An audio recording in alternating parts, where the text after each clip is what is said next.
Hi friends, welcome to our channel. ನಾನು ನಿಮ್ಮ ಶ್ವೇತಾ ರವಿಕುಮಾರ್. ಇವತ್ತಿನ ದಿನ ಬ್ರೆಡ್ ಪಿಜ್ಜಾನ ಮಾಡ್ತಾ ಇದ್ದೀನಿ. ತುಂಬ ಸುಲಭವಾಗಿ ಮಾಡ್ಕೋಬೋದು. ಇದನ್ನು ಈವ್ನಿಂಗ್ ಸ್ನ್ಯಾಕ್ಸಿಗೆ ಮಾಡಿಕೊಟ್ರೆ ದೊಡ್ಡವರಿಂದ ಚಿಕ್ಕವ್ರವರೆಗೂ ತುಂಬಾ ಇಷ್ಟಪಟ್ಟು ತಿಂತಾರೆ. ತುಂಬ ಚೆನ್ನಾಗಿರುತ್ತೆ. ಬನ್ನಿ ಮಾಡೋದು ಹೇಗೆ ಅಂತ ನೋಡೋಣ. ಮೊದಲಿಗೆ ಇಲ್ಲಿ ನಾನು ಗ್ಯಾಸ್ ಸ್ಟವ್ ಮೇಲೆ ತವನ ಇಟ್ಟಿದ್ದೀನಿ. ತವಾಗೆ ತುಪ್ಪನ ಸವರ್ಕೊಳ್ತಾ ಇದ್ದೀನಿ. ತುಪ್ಪದ ಬದಲು ನೀವು ಬಟರ್ನ ಯೂಸ್ ಮಾಡ್ಬೋದು.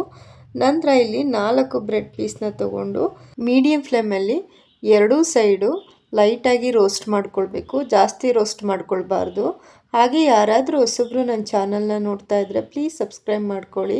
ಪಕ್ಕದಲ್ಲೇ ಬರುವಂಥ ಬೆಲ್ಲೈಕನ್ನ ಕ್ಲಿಕ್ ಮಾಡಿ ಆಲ್ ಅನ್ನೋ ಬಟನ್ನ ಪ್ರೆಸ್ ಮಾಡಿದ್ರೆ ನಾನು ಹಾಕೋವಂಥ ವಿಡಿಯೋ ಎಲ್ಲ ನಿಮಗೆ ನೋಟಿಫಿಕೇಷನಲ್ಲಿ ಬರುತ್ತೆ. ಆವಾಗ ನನ್ನ ವಿಡಿಯೋನ ನೀವು ನೋಡ್ಬೋದು.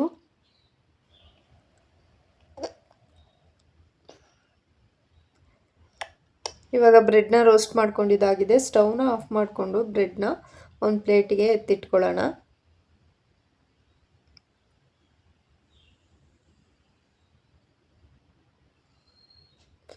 ಒಂದು ಪ್ಲೇಟಿಗೆ ರೋಸ್ಟ್ ಮಾಡಿರೋವಂಥ ಬ್ರೆಡ್ನ ಇಟ್ಕೊಳ್ತಾ ಇದ್ದೀನಿ.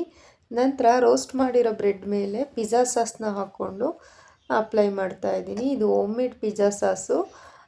ಈ ಪಿಜ್ಜಾ ಸಾಸ್ದು ವಿಡಿಯೋ ಬೇಕು ಅನ್ನೋದಾದರೆ ನೀವು ಕಮೆಂಟ್ ಬಾಕ್ಸಲ್ಲಿ ಕಮೆಂಟ್ ಮಾಡಿ, ನಾನು ಆವಾಗ ವಿಡಿಯೋನ ಅಪ್ಲೋಡ್ ಮಾಡ್ತೀನಿ. ನಂತರ ಇದಕ್ಕೆ ಚೀಸ್ ಸ್ಲೈಸ್ನ ಹಾಕ್ತಾ ಇದ್ದೀನಿ. ಆಮೇಲೆ ಬ್ರೆಡ್ ರೋಸ್ಟ್ನ ಇದ್ರ ಮೇಲೆ ಇಟ್ಟು ಮತ್ತು ಪಿಜ್ಜಾ ಸಾಸ್ನ ಅಪ್ಲೈ ಮಾಡಬೇಕು. ಅದಾದಮೇಲೆ ಕ್ಯಾಪ್ಸಿಕಮು, ಈರುಳ್ಳಿ, ಟೊಮೆಟೊನ ಸಣ್ಣದಾಗಿ ಹೆಚ್ಚಿಟ್ಕೊಂಡಿದ್ದೆ ಅದನ್ನು ಸಹ ಒಂದೊಂದನ್ನೇ ಅದ್ರ ಮೇಲೆ ಇಟ್ಕೋಬೇಕು. ನಂತರ ಮೇಲೆ ತುರಿದಿಟ್ಕೊಂಡಿರೋವಂಥ ಚೀಸ್ನ ಹಾಕಬೇಕು. ನೀವು ಸಾಸ್ನ ರೆಡಿ ಮಾಡಿ ಇಟ್ಕೊಂಡಿದ್ರೆ ಕ್ವಿಕ್ಕಾಗಿ ಬೇಗನೆ ಮಾಡ್ಕೋಬೋದು. ತುಂಬ ಚೆನ್ನಾಗಿರುತ್ತೆ. ನೀವು ಇದಕ್ಕೆ ಸ್ವೀಟ್ ಕಾರ್ನು ಮತ್ತು ಪನ್ನೀರ್ನು ಸಹ ಬಳಸ್ಬೋದು.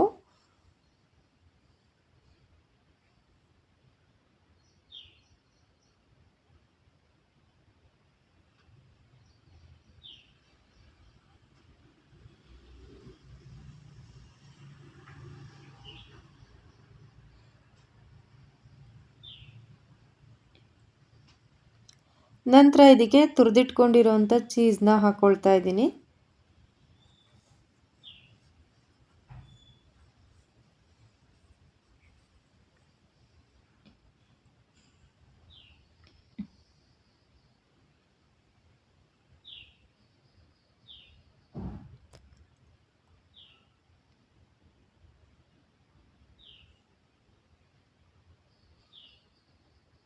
ಲಾಸ್ಟಲ್ಲಿ ಚಿಲ್ಲಿ ಫ್ಲೇಕ್ಸ್ನ ಹಾಕ್ಕೊಳ್ತಾ ಇದ್ದೀನಿ. ಇದು ಹೋಮ್ ಮೇಡ್ ಚಿಲ್ಲಿ ಫ್ಲೇಕ್ಸು. ಇದು ಸಹ ನಿಮಗೆ ವಿಡಿಯೋ ಬೇಕು ಅನ್ನೋದಾದರೆ ಕಮೆಂಟ್ ಬಾಕ್ಸಲ್ಲಿ ಕಮೆಂಟ್ ಹಾಕಿ, ನಾನು ವಿಡಿಯೋನ ಅಪ್ಲೋಡ್ ಮಾಡ್ತೀನಿ. ನಂತರ ಇಲ್ಲಿ ತವನ ಬಿಸಿಗಿಟ್ಟಿದ್ದೆ. ಇದಕ್ಕೆ ತುಪ್ಪನ ಸವರ್ಕೊಳ್ತಾ ಇದ್ದೀನಿ. ನಾನು ಆಗಲೇ ಹೇಳ್ದಂಗೆ ತುಪ್ಪದ ಬದಲು ಬಟರ್ನ ಯೂಸ್ ಮಾಡ್ಬೋದು. ನಂತರ ಇವಾಗ ರೆಡಿ ಮಾಡಿ ಇಟ್ಕೊಂಡಿರೋವಂಥ ಬ್ರೆಡ್ ಪೀಸನ್ನು ತವ ಮೇಲೆ ಇಟ್ಟು ಗ್ಯಾಸ್ ಫ್ಲೇಮ್ನ ಕಮ್ಮಿಲಿಟ್ಟು ಬೇಯಿಸ್ಕೊಳ್ಬೇಕು.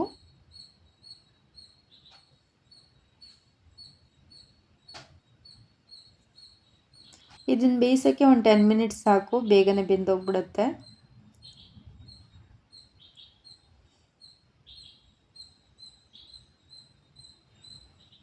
ಇವಾಗ ಇಲ್ಲಿ ನಾನು ಒಂದು ಕರೆಕ್ಟ್ 10 ಮಿನಿಟ್ಸ್ ಟೈಮ್ ತೊಗೊಂಡಿದ್ದೀನಿ ಇದನ್ನು ಬೇಯಿಸೋದಕ್ಕೆ. ಇವಾಗ ಬ್ರೆಡ್ ಪಿಜ್ಜಾ ಚೆನ್ನಾಗಿ ಬೆಂದಿದೆ. ಇದನ್ನು ಒಂದು ಪ್ಲೇಟ್ಗೆ ಸರ್ವ್ ಮಾಡ್ಕೊಳ್ತೀನಿ. ನೋಡಿದ್ರಲ್ಲ ಯಾವ ಥರ ಸಿಂಪಲ್ಲಾಗಿ ಬ್ರೆಡ್ ಪಿಜ್ಜಾನ ಮಾಡೋದು ಅಂತ. ಇದು ಎಲ್ಲರೂ ಇಷ್ಟಪಟ್ಟು ತಿಂತಾರೆ. ಈವ್ನಿಂಗ್ ಸ್ನ್ಯಾಕ್ಸ್ಗೆ ಮಾಡ್ಕೋಬೋದು. ತುಂಬ ಚೆನ್ನಾಗಿರುತ್ತೆ.